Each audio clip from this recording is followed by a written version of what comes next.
Yeah, and that's a peculiar statement that if 2021 passed some college football fans by in regards to what Notre Dame was able to do week to week, and they weren't looking at the units specifically, that Notre Dame struggled along the offensive front. So what are the prospects for an improvement in 22?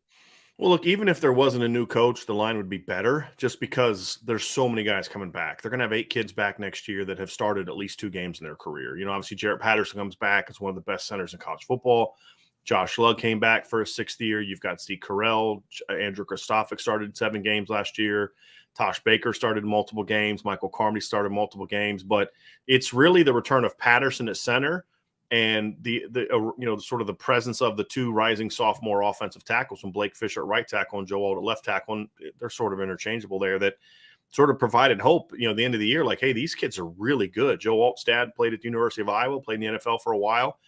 Was a kid that I thought was going to need more time to develop, and he was ready a lot faster than we thought. We all knew that there was going to be a freshman All-American offensive lineman in Notre Dame last year. I mean, everybody knew it. We just all thought it was going to be Blake Fisher.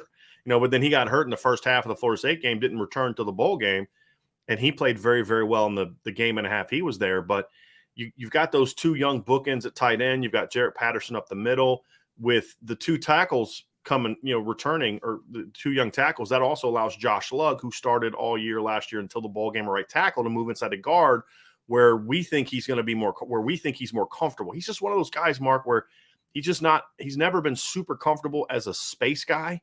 He's a big, strong kid. He's 6'7". He's over 300 pounds. He's around 310 pounds.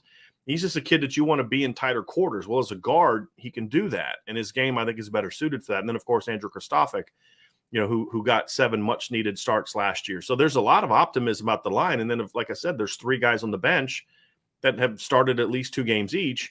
And then there's younger guys like Rocco Spindler, and Notre Dame just signed, one of the 5 to 6 best offensive line classes in the country this past year. So the expectations that they're going to improve no matter what. But then when you combine that talent, the young talent, with the return of Harry Hiestand, that's where you start to kind of get excited about it. And, Harry Hiestand, during his last tenure, only got to work with Matt Bayless, the strength coach, for 1 year. And in that 1 year, they ran for about 270 yards per game. And it was kind of fascinating because they had a lot of injuries at running back that year.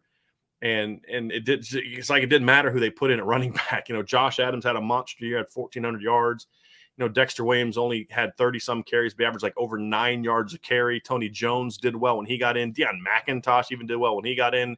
Brandon Wimbush had over 800 yards rushing as a quarterback. And they really couldn't throw the ball that well, but it didn't matter because that line was just so good. And so there's a lot of excitement about, now you get another chance to see Matt Bayless and Harry Hiestand together with a young but very talented offensive line, and you start to kind of get excited about, boy, they have some opportunities to do something there. And then if Tyler Buckner wins the starting quarterback job, that's where you start to see, like, hey, this team's got a chance to really be effective running the football. And, and we haven't even got into the weapons on the perimeter, which could ultimately be the best part of the offense this season.